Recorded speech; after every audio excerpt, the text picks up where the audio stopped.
Hello and welcome to week 4 of EELE 101, Introduction to C Programming. This week we will look at how do we control which operations the CPU will execute. So what we'll do is we will start by looking at branching, and this involves the if and else statements. Okay, so how would you write that in code? Well, you will say if, and then we have an expression here, and there'll be a statement associated with this expression. So if it's true, this statement will execute, and then we have an else clause. So if this expression is false, then statement 2 will execute. Alright, so what does expression mean? Okay, and so like we were saying before, if the expression evaluates as true, then statement 1 executes. Now notice we have the curly brace here and here that it's enclosing statement 1. So we could have multiple statements in here. So everything enclosed by that curly brace pair will execute when expression evaluates as true. If it evaluates as false, then anything between these curly braces after the else statement will execute. Okay, so we'll get into a little bit later here what what the expression means, what true and false means. We actually don't even need the else part, so we could just only have expression if true, statement 1 will execute. If we don't have the else statement, then if it's false, then there's nothing to execute, so nothing will happen. Okay, so let's look at what an expression means. Okay, so an expression can be a statement that contains comparison and relational operators. Okay, so we can actually test to see if A is equal to B. Now notice there's the double equal here. Okay, so this is different than the assignment operator where we're saying y equals x, so y will become what x is. Okay, here we're saying is A equal to B. Okay. Alright, so that's one test we can do. We can also say, is it not equal to B? Okay, we can test if A is greater than B. We can also test if A is less than B, or A greater than equal to B, or A less than or equal to B. Okay, so here's an example where we have an if statement. Notice we don't have an else here, so we're going to test if A is greater than B. Okay, if that's true, then statement 1 executes. Okay, and if it's false, nothing happens. The program flow just moves right on. Okay, we can also have logical operators. Okay, and we can have the operator not. We can have the operator and, which is the double ampersand, and the logical or, which is the double straight bars here. Okay, all right. So here's an example of a more complicated expression. Here we're saying if A is greater than B, so if that's true, and if C is less than D, if that's true, so if this entire expression evaluates as true, then statement 1 executes. Okay. Alright, we could actually have mathematical operators. So what would happen if you came across this code? If 15 times 3 plus 5, okay, would this work?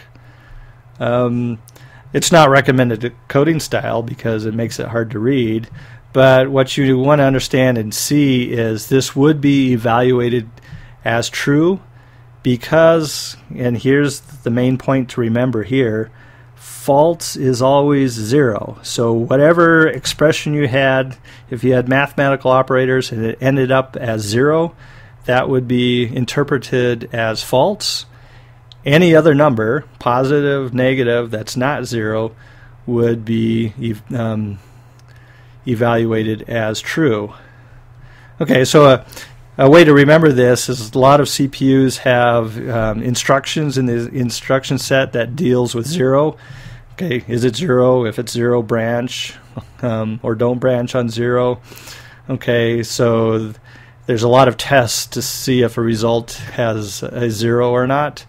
Okay, and since we use positive logic, we equate false with 0. All right, we can make our if-else statements much more complicated.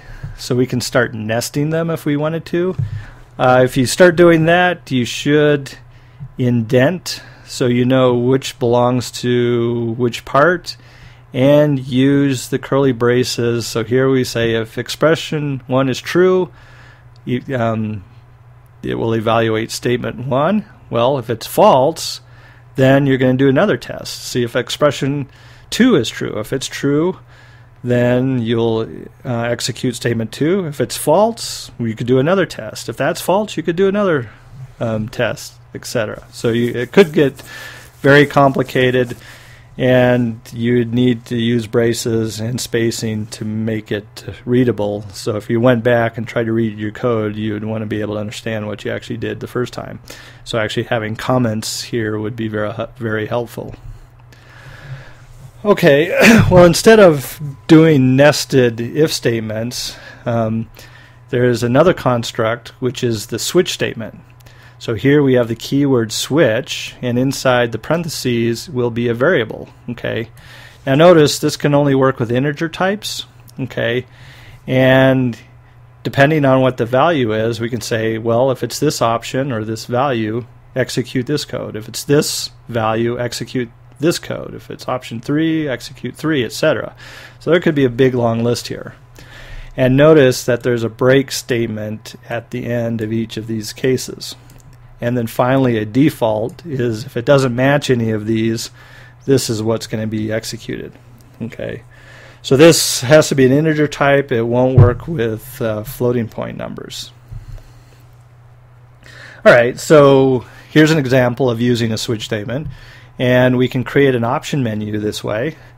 So here, let's create prompts, and here we'd say the language options for the word hello. So we could have 1, 2, 3 as our options, and we're going to print it in different languages. So if it's 1, it will be in English, Spanish, or French. Okay, and so now we read in the option, so they're going to type in 1, 2, or 3, and now we test this option here in the argument of the switch statement. So if they pressed a 1, then it's going to be cased 1 because that's the value we're going to match. And if that's the case, then we would print hello because we said we want to print hello in English.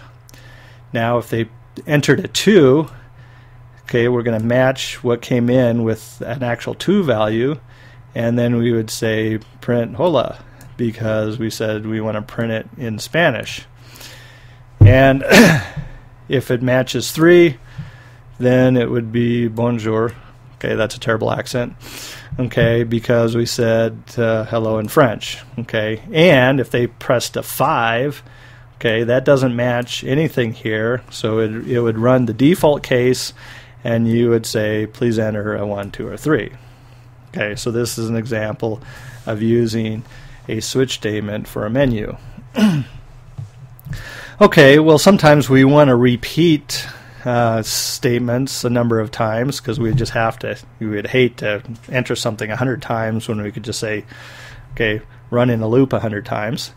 Okay, so we have a while statement. So we're saying while expression. So while that expression is true, we're going to continually run these statements. Okay, and we're going to run it, check to see if the expression is true, run it, check to the expression true, and you're just going to do this until the expression becomes false. All right, so here's an example. We're going to have a variable integer, an integer variable named counter. We're going to set it to 0, and now the while loop is here, and the test we're doing here in terms of the expression is we're saying is counter less than 20. Well, we set it to 0, so that's going to start out as true. And so now it's like, okay, that's true, so now we're going to print, and we're going to print out what the counter value is, and then we're going to increment the counter. And now we come around, and this time instead of 0 it's 1. Well, is 1 less than 20? Yes. So we're going to print it out, we're going to increment, and so we keep doing that until, well, if counter was 19 it would do that. Now here counter gets incremented, it's 20. Is 20 less than 20? No, that's false. So we would now drop down here and continue running.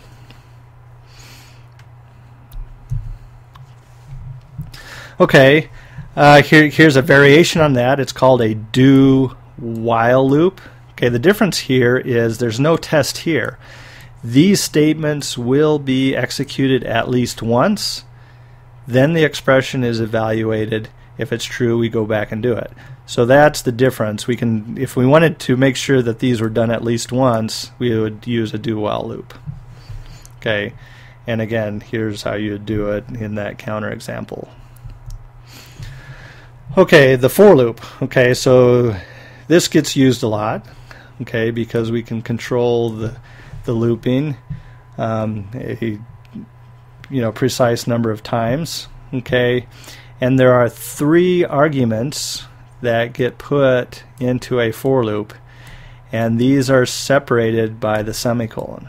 Okay, all right, so the initialization field here, okay, here we set any variables to be what we want when the for loop starts out. Okay, the test is we're going to test to see if it's true. If it's true, we're going to do the loop, and then after each loop, when we're done with the statements, what updates do we want? Okay, so here is our counter example. So now here we're saying let's have a variable I that's an integer. Okay, here's the for loop. We want I to start at 0. The test we're going to have is I less than 20? So we're going to say, well, we're going to start at 0. Is I less than 20? Yes, it is. So we will print out what that value is. Okay, here's the update. So at the end of the body of the loop, the update will run, which increments I, and we do the test again. Notice this initialization is only done once at the beginning. So we run this body, we increment, we test, and this basically goes in a loop. We test, we do this, whatever's inside the for loop, and we increment or update the variables. Okay, the comma operator. Notice we have the 2 semicolons that's separating our initialization field, the testing, and the update. Okay, well here we want 2 variables to be initialized. Okay, we can do that by separating them by comma. So here we have I, we're going to set to 0, and x to be set to 10. The test is only going to be tested on I. As long as I is less than 20, we're going to run the for loop. Now here we can have a compound update where at the end of the statements we're going to increment I by 2, and we're going to take whatever x is and multiply it by 3. Okay, and I is going to start out as 0. The next time it's test, it's going to be 2. Well, that's less than 20, so we'll run again, 4, 6. So in a sense, I is counting by 2 here. All right. The update here, this made me look a little funny. I plus equals 2. That's just shorthand for I equals I plus 2. Okay. And x star equals 3. That's shorthand for x equals x star 3. So it's just so you don't have to write x twice. And this is called a compound assignment operator. All right, you can make a for loop function like a while loop because you don't put anything as the update. The only thing you have in here is a test, and this will function like a while loop. Okay. Occasionally, you'll actually see an empty for loop. You'll see the 2 semicolons and nothing's in there, and you're going, what in the world does this do? Well, it turns out this is an infinite loop. This will run forever, and in embedded systems, this is done on purpose. Sometimes in the main part of the program, because once it boots up and starts running, you just want it to run forever until it's powered down. All right. Let's do something interesting here. So let's create a function here. So we're going to say y equals x cubed minus 6x squared plus 4x plus 12. So if we actually plot it, this is what the curve looks like. And let's say between -1 and 5, okay, what's the maximum value there? All right, well, first of all, we need to compute these values. Okay, so let's put in a define statement here. So here's endpoints is 800, so this is the number of points we want to compute. Where do we want the x values to start? We're going to say that that's -2. The step size that we want to update each time is 0.01. Okay, so we're going to set that up. We want an array to hold our values, both the x and y values, and here's the for loop that we will use to calculate. Okay, now a word on these define statements. The reason we use define statements is instead of putting in 800 everywhere down below in our code where we would need to use the number of points, well, okay, that would be fine, but then what if we actually wanted to change that to 1,000? Then we would have to hunt for every place we typed in 800 and replace it with 1,000. Well, we can get the computer to do that. So we can just use endpoints here, and what the compiler does is actually it will find everywhere that endpoints is used and replace it with 800. So now, if we change that to 1,000, the compiler will do that for us everywhere. Okay, so we're going to do that the same way with xstart and xstep. Okay, so we need a place to hold the data. So what we're doing here is we're saying we want a double array, and we want the array to hold endpoints values. In this case, it's going to be 800 double values in the array, because we want to store both the x and y coordinate pairs. Okay, so let's get to the for loop. So here we have a compound initialization. So we're going to start with I equals 0. We're going to start x to be our starting x value, okay, which we set in the define statement as -2. So when the preprocessor runs, it will actually replace xstart here with -2. So x will equal -2 when the compiler does its first pass. Okay, okay, so that's the initialization. All right, the test part is we're now going to test to see if our variable I is less than endpoints. As long as I is less than, in this case, 800, the for loop will continue to run. Okay, so the update field here, now notice again that it's separated by a comma.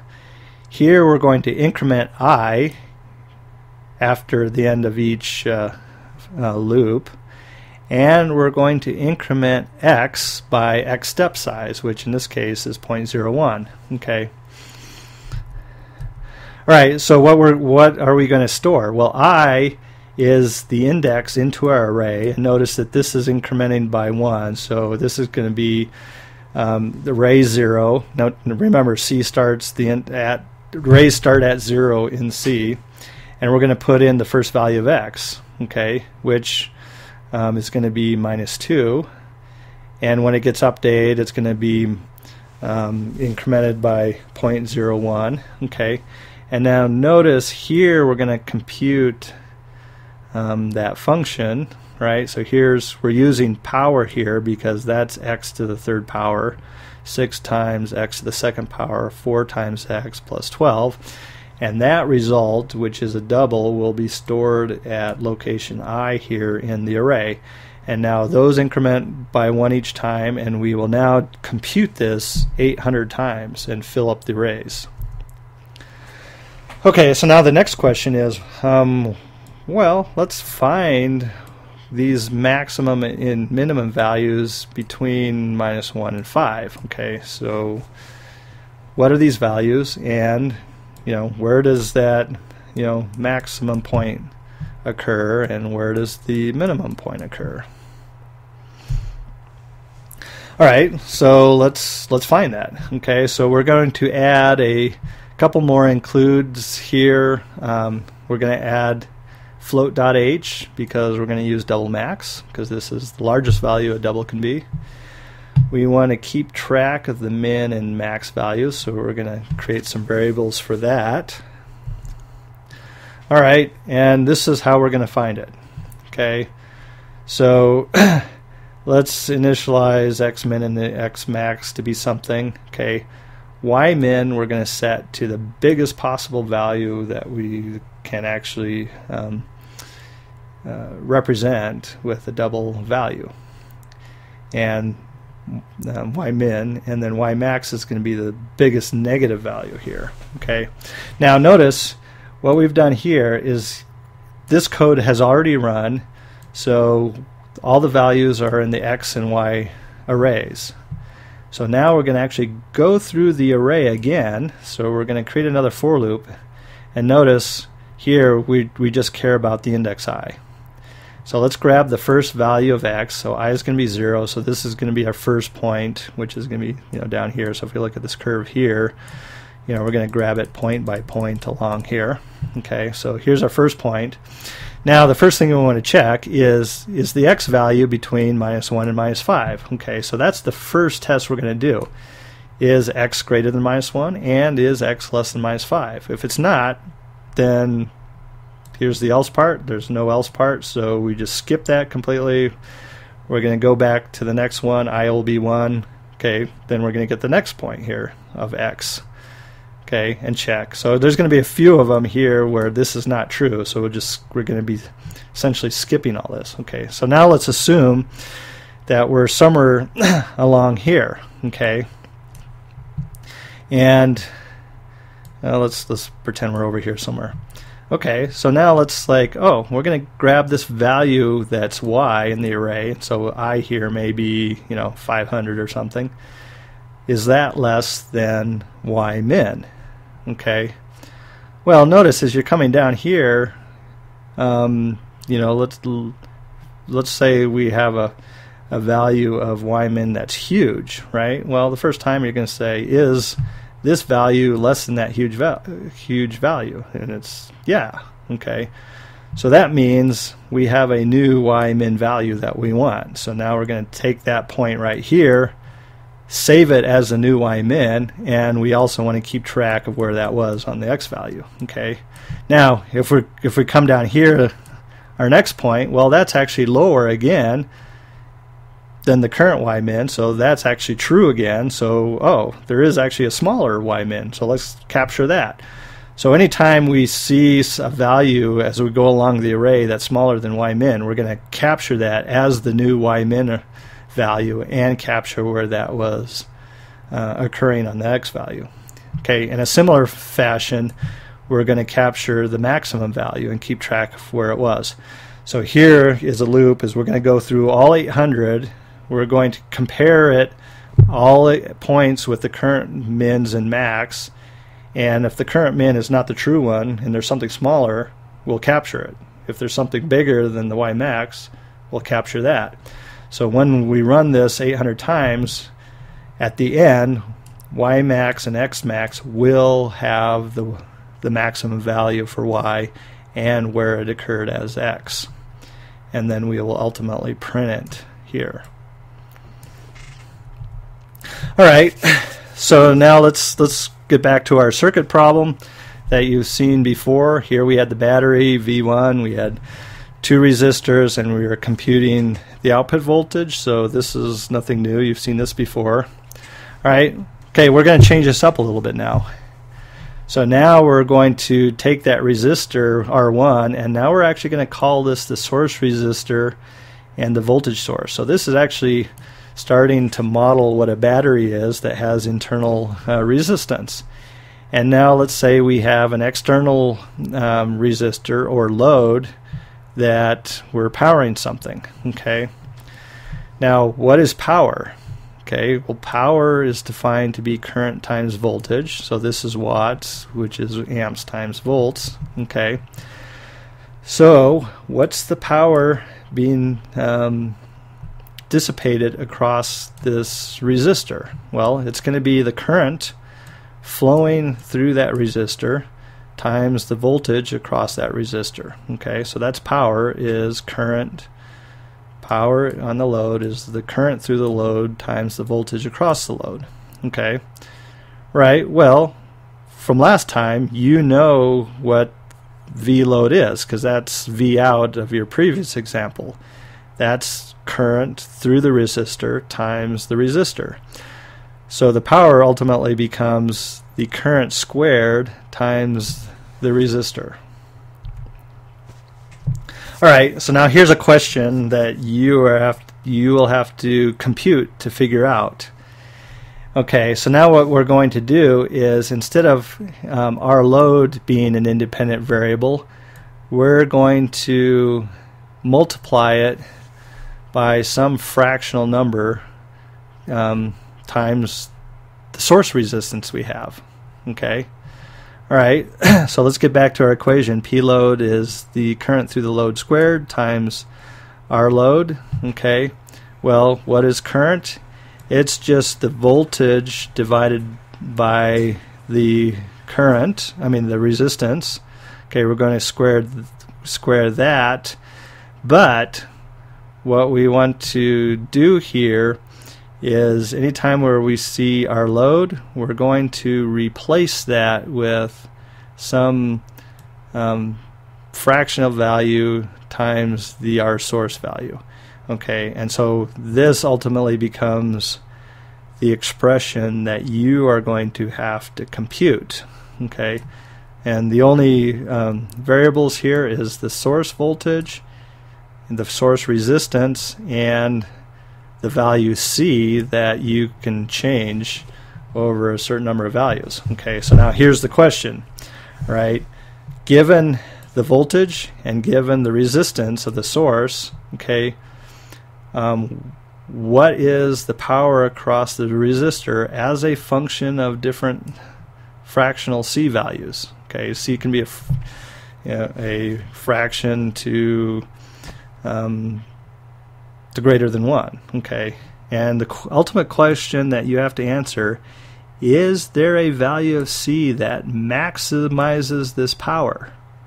Okay, so guess what? You're going to have to compute an array of power values as a function of C and find that maximum value. All right, so you're going to treat it just like that previous example of the function we computed. All right, so this is your assignment now. So write a C program that will numerically solve the maximum power transfer problem. Okay, so you're going to ask the user, okay, what's the voltage of the battery? What's the internal resistance of the battery? You're going to store what they type in a character array. You then convert these to doubles. So now VS and RS are going to be the doubles of the voltage and resistance. Okay, you want to confirm that they typed in values that they wanted. Okay, and now, just like the X values in the previous function generation, you're now going to call this C, and you want to generate values of C over the domain between 0 and 10. Okay, so what's the step size? Well, you'll have a C step size. Maybe you'll increment it by 0.1, maybe 0.01. Okay, all right, But anyway, you want an array that is going to contain all those values between 0 and 10. Okay. The number of points that are in the array and the step size will be related. Okay. Guess what? The number of points in the array is up to you. Okay. But there should be a lot of points. So, as in the previous example, use define statements so you can easily change the number of points in your code. Okay. So now what you want to do is calculate the power across the load resistance as a function of that C value. Okay, you're going to store the C in CA, you're going to calculate what P is, and you're going to store that in the power array. So you will have two arrays, CA and PA, just like in the previous example.